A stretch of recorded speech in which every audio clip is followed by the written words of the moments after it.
Hey, welcome back to my channel. My name is Sarah Hardy and I am the blogger and creator here at My Montana Kitchen. And on my YouTube channel, I like to talk about all things healthy recipes and especially sourdough. Today, I'm here to tell you exactly what you have to do sourdough. And then I'm going to show you some things that are nice to have and help, but they're not absolutely necessary. Again, my name is Sarah and I believe that the internet has way overcomplicated sourdough, and it does not have to be hard for you to incorporate sourdough into your everyday life or your weekly life, whatever you choose to do. Personally, I usually bake with my sourdough once a week. Other than that, I keep it in my refrigerator.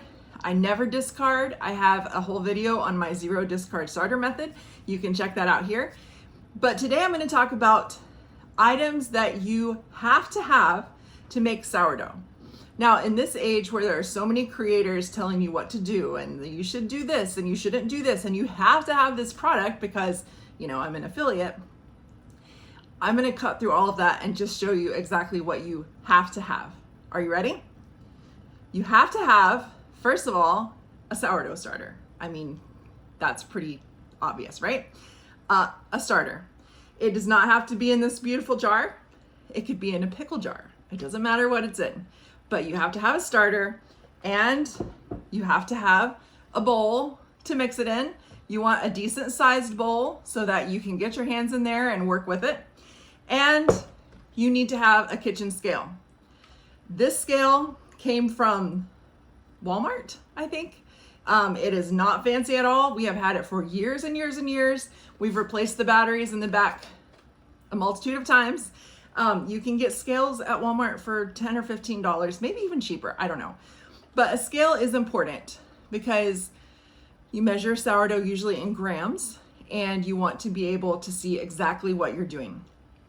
So you need a scale, a bowl, and you need a sourdough starter. That's it. That's all you have to do sourdough. I promise. You don't have to have all these fancy things and equipment and fancy bowls and whisks and jars and all the things. Now that I told you exactly what you have to do sourdough, I'm going to show you some things that I use that I feel are really helpful when you're making sourdough. But again, this is not something you have to have, okay?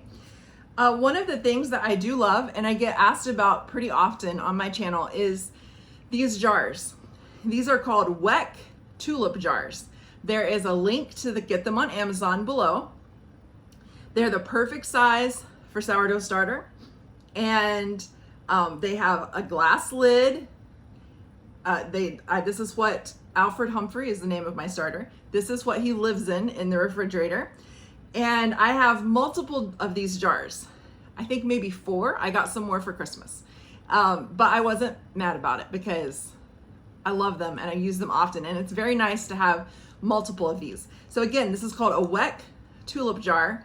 And this is what I keep my sourdough starter in. And this is also what I feed my sourdough starter in. Like I said, I have multiple of them. But is this absolutely necessary to make sourdough? No. You can use a pickle jar. You can use a 4-cup measuring cup. It doesn't matter what you keep your starter in, what you feed your starter in, you just need a starter. But I really do like these Weck tulip jars. Again, there's a link in the description below where you can buy these on Amazon. They're like $17 or something like that. They're not very expensive. Another thing that I use for sourdough is a dough whisk. Now, a lot of people just like to use a wooden spoon, and that's totally fine as well. Again, you don't have to use a dough whisk.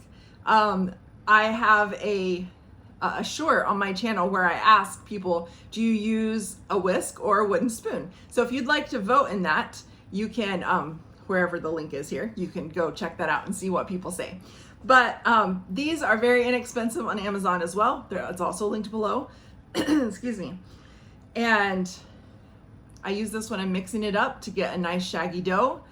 But again, and that's the only time I use it, is to get the shaggy dough, and then I use my hands. But this is also great for muffins, for pancake batter, for so many things. So if you want to check that out, you can get that. But again, nope, you don't have to have it. It's just an extra. Another thing that I use that I've not seen a lot of other people using is I use a tea strainer whenever I am dusting the countertop, or whenever I'm dusting the bannetons with flour, whenever I'm getting ready to shape my loaves and put them in the baskets. I use this, I put a little bit of flour in it, sprinkle it on the counter, and it works great. You're not getting big clumps that way. It's nice and even, very fine with the tea strainer. So I just leave the tea strainer right in my flour container with my 1/2 cup measuring cup, and is always there when I need it. And I use that every single time I make sourdough. But do you have to have that? Absolutely not. Your fingers work just fine.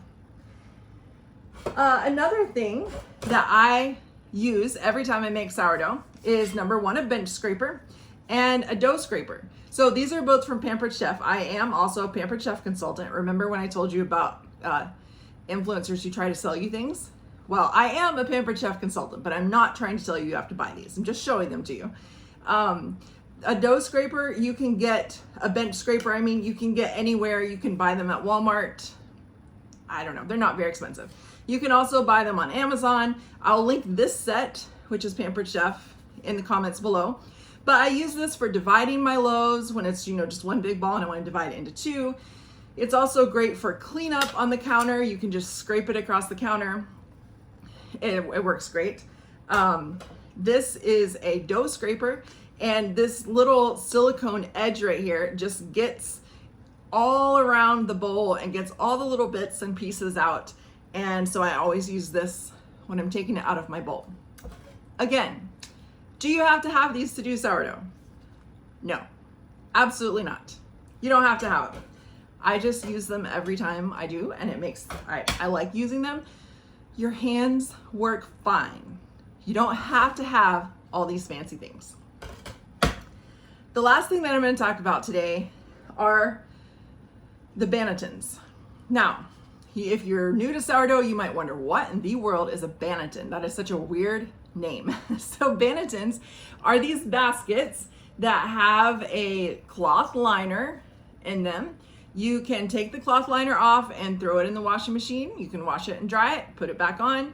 I coat them with flour, and I don't wash them every time after I use them. I use them for quite a while, and then I'll wash them. I know, throw me under the bus if you want to, if that's totally gross. But I'm just sharing what I actually do in my actual kitchen when I'm actually making sourdough. So we have these, I have these two baskets. I also have some circle baskets, but my personal preference for artisan sourdough is the longer shaped loaves, kind of like an oblong shape. So I use these. Do you have to have these to do sourdough? No, you don't have to have these. A bowl works fine.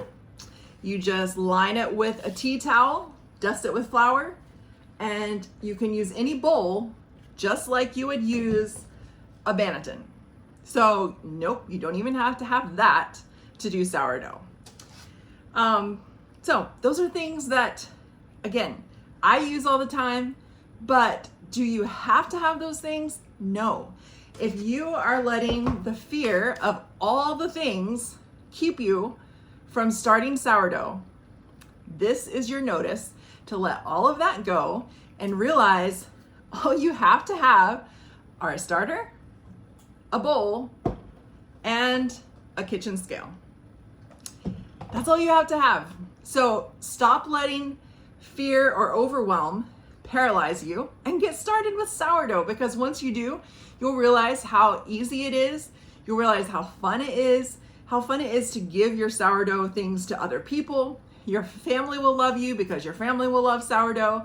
My 17-year-old son told me recently that he doesn't think I ever need to buy bread from a grocery store again because he's just completely happy with sourdough. And that's fine by me. Again, like I said, the internet has way overcomplicated it. And whenever I first started doing sourdough about 3 years ago, a little less than 3 years ago, I too was very overwhelmed. There was so much information, and I would read one blog and it would say to do it this way, and then I would read another blog and it would say to do it this way, And I didn't know what I was supposed to do, and I was very overwhelmed and confused. So if that's you, I'm here to help you. If you have questions, put them down below. Again, I have a whole entire sourdough playlist, and I'm adding more to that all the time, more videos all the time. And you can check all those out. If you have questions, you can leave them in a comment here, or you can email me at sarah@mymontanakitchen.com, Sarah with an H at mymontanakitchen.com, and I would love to help you in your sourdough journey. So there you have it. The only 3 things you have to have: a scale, a bowl, and a starter. Don't get overwhelmed by all the extra fancy things. That's all you need to get started, and that's all you need to make a great loaf of sourdough bread.